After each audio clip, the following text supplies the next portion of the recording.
पश्चिम बंगाल के नदिया जिले के कालीगंज में 21 जुलाई शहीद दिवस के अवसर पर कांग्रेस की ओर से स्मरण सभा का आयोजन किया गया। इस सभा में वरिष्ठ कांग्रेस नेता धीर रंजन चौधरी, मिल्टन रशीद और युवा कांग्रेस नेत्री सहाद जावेद समेत कई नेता मौजूद रहे। अपने संबोधन में धीर रंजन चौधरी ने मुख्यमंत्री ममता बनर्जी पर जमकर निशाना साधा। उन्होंने तंज कसते हुए कहा, मोदी के लिए दीदी और दीदी के लिए मोदी।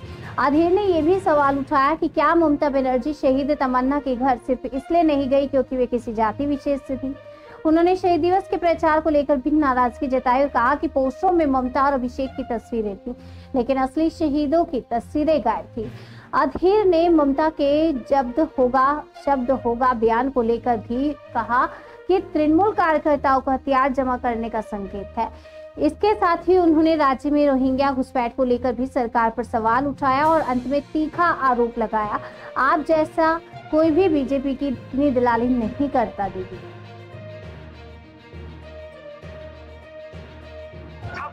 ছাব্বিশে উনি বিজেপিকে হটিয়ে দেবেন, তারপরে কেন্দ্রীয় সরকারে উনি হঠাৎ নামবেন।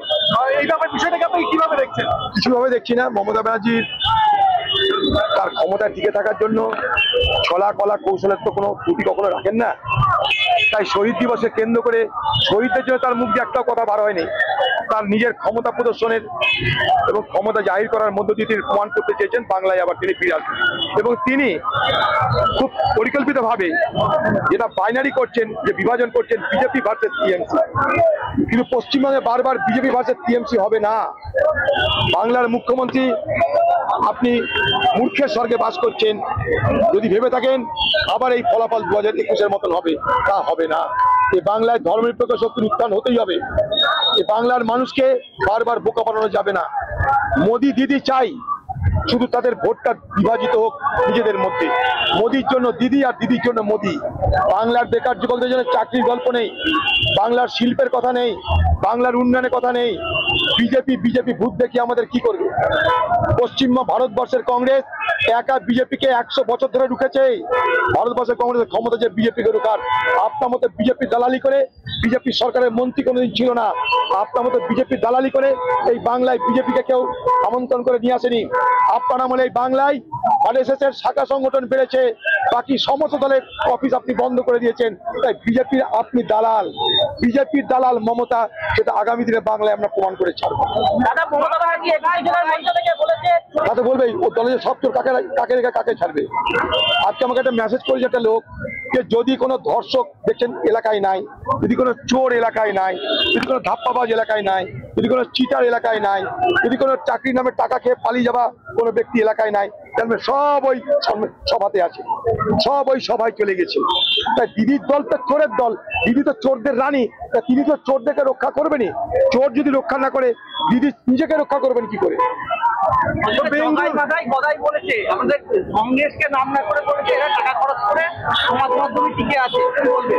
আরে সবাই জানে এ বাংলায়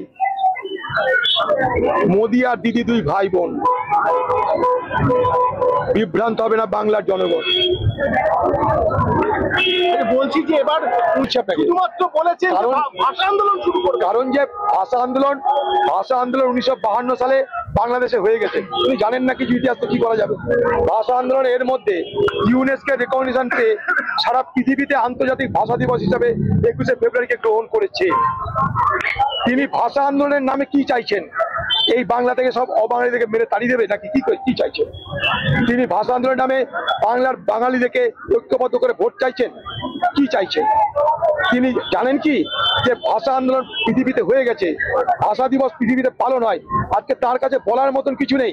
পশ্চিমবঙ্গে উন্নয়ন নেই, শিল্প নেই, স্বাস্থ্য নেই, শিক্ষা নেই, কিছু নেই, চাকরি নেই, রুটি নেই। সেখান থেকে মানুষের দৃষ্টি সরানোর জন্য তিনি একটা যার কথা বাংলার মানুষ বলছে না, তিনি সেই একটা ভয় ভীতি প্রদর্শন করে মানুষের মনের মধ্যে ঢোকাতে চাইছেন। ভাষা নিয়ে আমরা কেউ চিন্তিত নয়। বাংলা ভাষা পৃথিবীতে 30 কোটি মানুষ বলে। বাংলা ভাষা পৃথিবীর সব থেকে মিষ্ট ভাষা। বাংলা ভাষা পৃথিবীর 6ষ্ঠ সব থেকে বৃহৎ ভাষা। দিদির কাছে বাংলা ভাষার জ্ঞান আমাদের শোনার কোন দরকার নেই। এর আগে নির্বাচনের আগে এটা হচ্ছে তৃণমূল, তুমি বোমা বাঁধো। তৃণমূলের কর্মীরা বোমার মশলা কেন, বোমা বাঁধো, গুলি কেন, মেশিন কেন? পুলিশকে বলা আছে কোনো চিন্তা নাই, আমি মেরে ধরে লুট করবো। এটা তার মানে। অনুপ্রবেশকারী হিসাবে এই প্রসঙ্গে বলেছে এত রোহিঙ্গা আসলো কোথা থেকে? আরে এই মমতা ব্যানার্জি তো পার্লামেন্টে অনুপ্রবেশকারীদের বিরুদ্ধে লড়াই করতে রে ভাই। বাংলার মুখ্যমন্ত্রী সেটা বলতে পারবে, আমরা তো কথা বলিনি। বাংলার মুখ্যমন্ত্রীকে বলবো এটা মিথ্যাল গেম চলছে বিজেপি আর তৃণমূলে। বিজেপি বলবে রোহিঙ্গা, বিজেপি বলবে মুসলমান, দিদি বলবে হিন্দু, এই তো খেলা চলছে, ঢপের কীর্তন চলছে। নিজেদের মধ্যে কৃত্রিম যুদ্ধ করে তারা ভোট ভাগাভাগি করতে চাইছে। তাই লক্ষ্য করে দেখবেন মোদি এর আগে যতবার এসছে বাংলায় বুয়া ভাতিজার কথা বলেছে, বুয়া ভাতিজার চোর।